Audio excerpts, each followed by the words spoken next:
सबको प्रणाम। आज के इस कार्यक्रम में आपका हार्दिक अभिनंदन, भद्र स्वागत। आज हम समझेंगे कि हम मूर्ति पूजन क्यों करते हैं।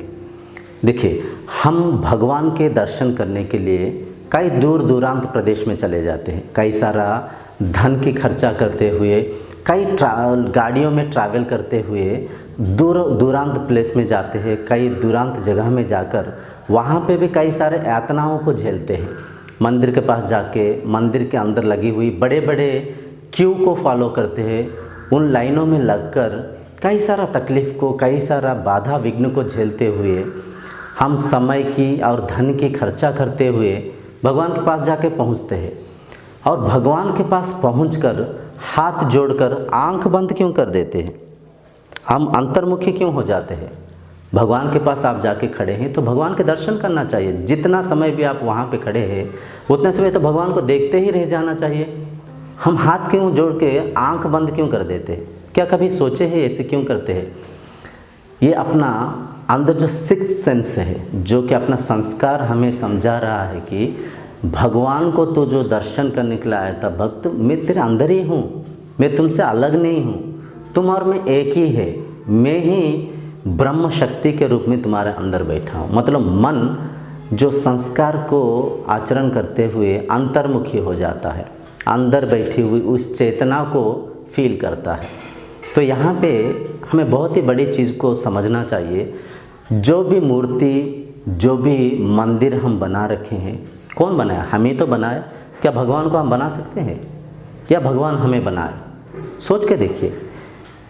जो मूर्ति को देखिए, कई कुछ कारीगरों ने कैसे कैसे उस मूर्ति के ऊपर चढ़कर, उस मूर्ति के ऊपर पेंट कर मूर्ति को कई किस्म के लेपन कर मूर्ति को कई कैसे करके उस मूर्ति को बनाते हैं।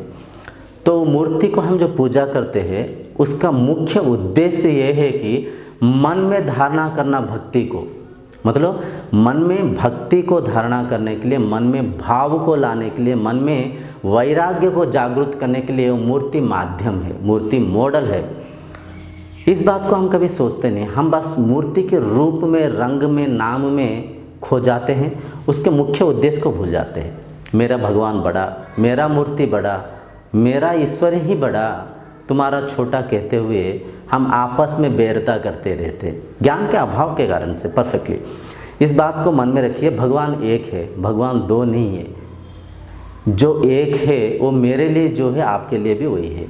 भगवान शक्ति स्वरूप है, भगवान आत्मा स्वरूप है और उसका जो बेसिक सब्सटेंट आप ही है।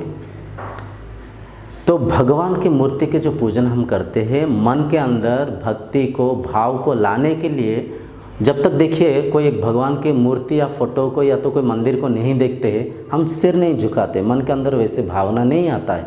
क्योंकि मन के अंदर हम कुछ ऐसे मेमोरीज़ दे रखे हैं, ऐसे मेमोरीज़ को फीड कर रखे हैं जिन मेमोरीज़ के कारण हमें बॉडी के अंदर वैसे सेंसेशंस होता है। मतलब जब तक हम मंदिर को ना देखें, जब तक भगवान के किसी स्वरूप को, मूर्ति को ना देखें, तब तक मन के अंदर हमारा भक्ति भाव नहीं आता है। तो इस ज्ञान को मन में रखिए कि भगवान के जो दर्शन करने आप जा रहे हैं, जो मूर्ति को देख रहे, वो माध्यम है जिसके माध्यम से आप मन में भक्ति को धारणा करें। और जो भी फल फ्रूट आप चढ़ाते हैं ये भाव है। जैसे मैं एक फ्रूट खाऊं, एक फल खाऊं तो मुझे खुशी लगता है, कहीं मेरे भगवान इसे खाएंगे तो उन्हें कोई खुशी लगेगा करके हम एक फल को वहाँ पे रखते हैं। फूल को देखने से, फूल की सुंदरता से हमें खुशी, आनंद लगता है। मेरे प्रभु को कहीं इसकी सुंदरता से कुछ खुशी मिलेगा कर भाव दिखाने के लिए, भक्ति दिखाने के लिए हम उस फूल को वहाँ पे रखते हैं। हम तो सोचते भगवान उस फल को खा रहे, भगवान उस फ्रूट को खा रहे, उस फूल के आनंद ले रहा है। फल फूल सब कुछ हमें भगवान दे रखे, हम भला उनको क्या देंगे? हम केवल उनके सामने नतमस्तक होते हुए सरेंडर कर खुद को भगवान के सामने समाहित हो सकते, उनमें समाहित हो सकते। मतलब देखिए, हर पल हम सोचते हैं कि हर कार्य को मैं कर रहा हूँ, मैं इस घर को बनाया, मैं इस फैक्ट्री को चला रहा हूँ, मेरा कार, मेरा बच्चा, मेरा मैं रूपी जो ममत्व, जो अहंकार है, वो सारे दुख के कारण है।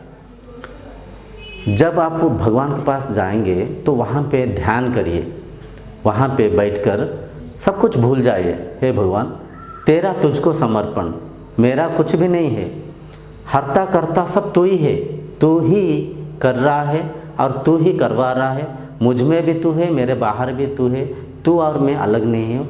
मेरे मन में जो अहंकार रूपी मेरा ममत्व था, इसे मैं त्याग रहा हूँ, इसे मैं छोड़ रहा हूँ।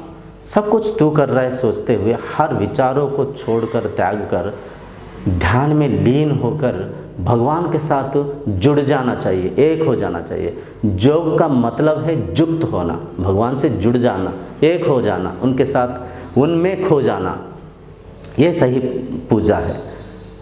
तो इन सारे ज्ञान को हम अंदर रखना चाहिए, क्योंकि मंदिरों में देखिए कई सारा खलबली मच जाता है, कई सारा झगड़ा हो जाता है, कई लोग पैसे को ठग रहे हैं आपसे, इस चीज़ को आप समझ नहीं पा रहे। स्पेशल क्यू में जाएंगे तो इतना चढ़ावा चढ़ाना पड़ेगा, इतना टिकट काटना पड़ेगा।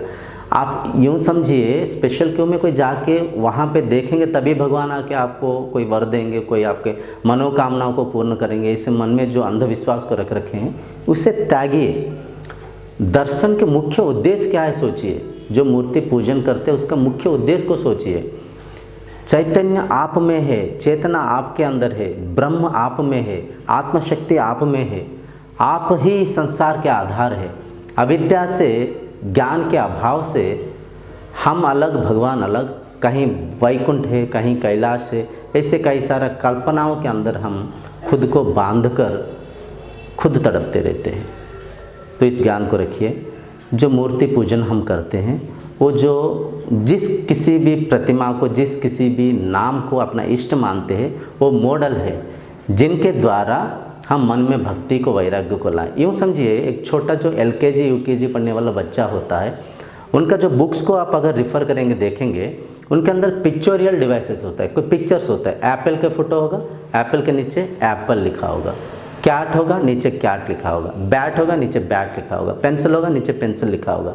मतलब वो बच्चा उस चित्र को देखकर उस चीज़ को कल्पना कर रहा है, उस भाव को मन में ला रहा है, साथ ही साथ उस चित्र को देखने के द्वारा पढ़ाई को सीख रहा है, लिपि को पहचान रहा है। ठीक वैसे ही यहाँ पे जब भगवान की मूर्ति को देखेंगे मन में भक्ति आएगा, मन में वैराग्य आएगा, मन में भाव आएगा, जिसके प्रतिफल स्वरूप मन अंतर्मुखी होगा। जब मन अंतर्मुखी होगा, मन शांत होगा, मन स्थिर होगा, हम भगवान के प्रति प्रेम को, श्रद्धा को और अपने अटैचमेंट्स को बढ़ाएंगे। इस कारण हम मूर्ति पूजा करते हैं। इस कार्यक्रम को यहीं पर रखते हुए अगले कार्यक्रम तक आपसे विदाई मांगता हूँ।